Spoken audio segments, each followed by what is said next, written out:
When you're starting a new freelance e-learning or instructional design project, probably the most important thing that you could get right is the contract. If you have very clear language in the contract or these contract must-haves, then it can save you a lot of time and frustration down the line. So let's dive into it.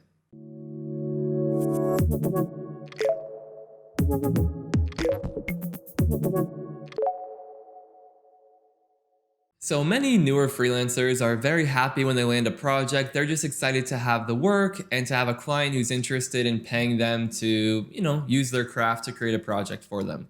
Now, that leads to problems when these conversations are not had, when a clear contract is not written up and agreed to, because the freelancer often has different expectations than the client, and it usually leads to the freelancer getting taken advantage of and spending way more time to deliver to whatever the client's maybe unrealistic expectations were.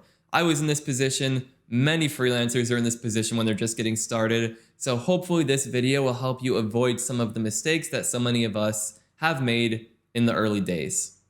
That being said, I am not a lawyer, and if you want actual real legal advice, probably consult a lawyer. These are just some basics to think about, maybe if you're crafting a contract yourself, or just to think about when you are having these early discovery calls or sales meetings with your clients. These things should likely be discussed before actually getting them written down and agreed to on paper. That being said though, these are contract or client conversation must-haves, so to speak. Okay, so here they are. The first two are the most important, the scope and the review cycle. And then the next two are nice to haves, pretty necessary, I would say, but maybe a little less important than the first two. And those are payment terms and portfolio rights. So let's dive into it. The first thing we're going to talk about is scope. And this is where you define exactly what the client is getting or what you are creating, right? So you're saying exactly, this is what the project is. I'm explaining that project in as much detail as possible. And these are the final files that you will get, often a source file and some HTML or SCORM package when it comes to e-learning. So we want to say more specifically what that project will include. So how, if it's some scenario-based learning experience, how many questions are we topping it off at? Are we using custom animation? Where are we getting our illustrations from? Right? Like we can even say we're getting these illustrations from this source, no custom illustrations. Which brings us into this next bullet point. What will it not include? So we are explaining this project in so much detail, like, what is the expected seat time? That's a common way that people think about like e-learning projects. It's not the best indicator. So if you can restrict it to a number of words, a number of questions, a number of slides, or even a set number of interactions, you can even describe like the level of complexity of the types of interactions that you're including to make, because if you just say, oh, 5 custom interactions, you might be thinking these like built-in drag and drop interactions, whereas the client might be thinking of like some super custom interactions that will take like 10 times longer to create. So getting very specific about those things is important. And then similarly saying in plain language what is not included is almost more powerful than just saying what is included. So for example, if you say, oh, we're doing this e-learning course with 10 questions, and maybe custom illustrations, whatever it is, you explain it really well. And then down the line, after you've been working on this project for months, the client says, oh yeah, but where is like the narration? Like we wanted this to be like backgrounds, sound effects and music and like a narrator. We didn't want this just to be text-based. So if in your contract you don't have a line like this project will not include, number 1, custom narration, sound effects, custom animations, like just listing in detail what you will not be including at this price. Some of this comes with experience. Hopefully these examples are helping you think about this in the right way though. If you know that something is going to be out of scope or out of budget or you're not going to go there, do not include it. And finally, last note about this, some of these things may not be obvious when the project starts, but I still would recommend having these conversations with the client, seeing what their expectations are so that you can get that in writing and quote accordingly. You don't want there to be any surprises.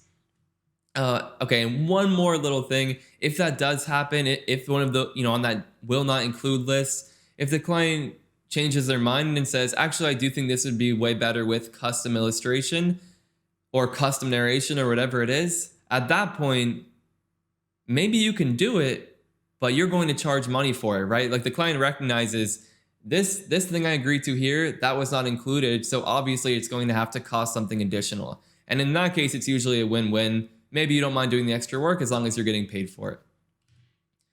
Okay, so scope, very important. We want to make sure when we read this, we know exactly what the client is and is not getting.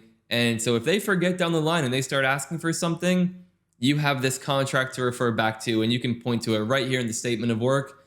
That's out of scope, and therefore, by extension, out of budget. Okay.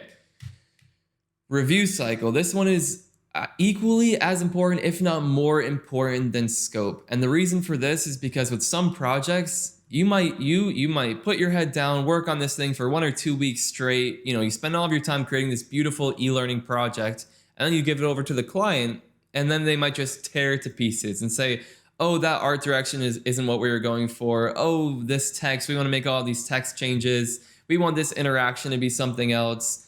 And with all of that feedback, you might be doing that whole thing from scratch again, okay? And then the other side to that is after you do all of that, they might say, okay, this is looking good. Now let's send this over to my supervisor or to the team in Europe and get them to review it. And they might come back with an equally long laundry list of feedback that has you redoing this thing all over again. So many, I've been there myself, many newer freelancers without these clear review cycles outlined in the project, you can get in a really bad position where you're basically working for free to try to make a client happy when they're really not being fair to you. So let's talk about how we can mitigate that. So you'll want to outline which deliverables the client will review. Okay, and by this I mean, are they only reviewing the final product? If so, probably not a very good idea. What I do in my business is I have the clients review the text-based storyboard. So this is just a Google Doc. Usually it's all text, and it's very easy to make changes at that point. Okay, so once they review that text-based storyboard, I create an interactive prototype, maybe several slides long, and get their feedback and approval on that, and then we move into the final product. So when we're working on the final product, we already know that the script is approved. Every word that goes into that final product has already been given the go-ahead. And the prototype, we know that they like the artwork, the functionality, the look and feel. So that final product, the changes at that stage should be very, very minimal and nitpicky. That's where it's okay to be nitpicky, but no redoing everything. That's not realistic, and that's not going to lead to a profitable business. So how many rounds of revisions? That one is really important too. I say at each one of these stages, so like at the text-based storyboard, the client can review it twice. So they review it once to give me their feedback, and then after I make those changes, they can review it again to make sure that the feedback was applied appropriately, for example. So it's not just review it again and give all different feedback. It's now you're reviewing the changes we made. So that's an optional second review at each one of these stages. What type of feedback is appropriate? So in my example I'm giving, and you don't have to, like everyone has a different process. Depending on your workflow and how you like working with your clients, that will determine where your review checkpoints are. But for me, for the text-based storyboard, that's where we're signing off on basically, all of the text that will go into the project, like the scripts, general programming notes, so we know generally what type of interactions will be included because it's all explained in words. So at that stage, you give that kind of feedback. On the prototype, that's where they're giving feedback on functionality and look and feel. Once they give that the go-ahead, that's approved. And final product, again, just little things, little changes. And that's all explained in the contract. And then finally, the big question here, what happens if the client wants to change approved deliverables? So like I said, the text-based storyboard, that gets approved before we move forward. Okay, so if at the prototype stage, the client gives feedback and says, oh, actually, I want to change this question to some other question, and let's change the text in this section to something else.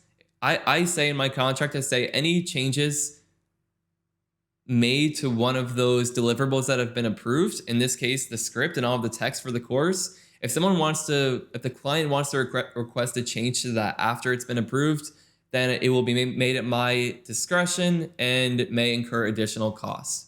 So if they're just asking me to like change a sentence or two, I will just do that for free. But if they're asking me to do something where I'm going to have to actually do a programming change or spend more time doing actual instructional design work, then I give them a new quote.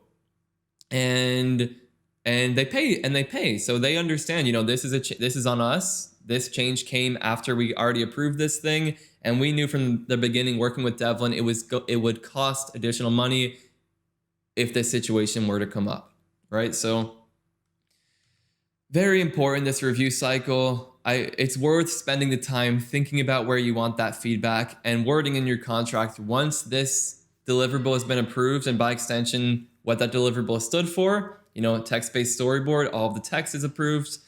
Prototype, the look and feel, the artwork, the functionality is approved. Changes to that at a later stage, that's going to cost money. Okay, be very clear on that, because you do not want to get trapped doing rounds and rounds and rounds of revision and just watching your basically hourly rate fall through the floor if you need to get this done on a fixed price. Okay, so these are the two biggest ones. I hope that this helps you or gives you something to think about. But let's dive into some that are a bit more approachable. Payment terms. This one is important. Many newer freelancers are they don't see the money until months and months and months after they work on the project, and that lack of cash flow isn't very fun when you're a new freelancer, right? It's good to have money coming in so that you can grow your business and feel more confident as a freelancer. So what I do and what many other freelancers do across design disciplines is 50% payment upfront and 50% before handing off that final deliverable. So I work on fixed price projects only, no hourly projects. And yeah, I start working once 50% of that project fee hits my bank account. And then before handing off those files, I don't hand off the source files or the SCORM files until that last 50% is in my bank account. So this protects you and ensures that you get paid. Clients may often say, oh yeah, net 60 or something ridiculous in their contracts. But if they want to work with you and you tell them this is my payment schedule, I've never once had this be a problem. They've always said, oh yeah, it might take us a week, but we'll get your money, and we understand you're not going to work on this until you see it. So this is a really good arrangement, a really good way to protect your cash flow and not be in these situations where it's 3 months after you finish the project and you still haven't gotten paid. And then you have to waste time and energy tracking down your money. No one wants to do that. And finally, portfolio rights. So you likely know at this point, when you're in the instructional design or e-learning business in general, your portfolio is one of your greatest assets for landing work and just growing your business overall.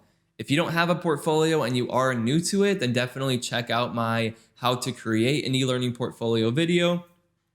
But otherwise, the reason for this here and the reason we would want to include this in our contract is so that we can include these client projects in our portfolio. So for me, I include that permission to include screenshots of the project, the client's logo, and a write-up of my process on my website. This is a structure of my portfolio, right? I talk about the client problem, what I did to address it, and I include screenshots throughout. I have gotten pushback on this before, but what I say in those cases is that if we are not going to be able to include that logo and these screenshots on the site, then I'll have to charge anywhere between 30 and 50% more of that project fee. So if it was a 20K project, now it's a 30K project.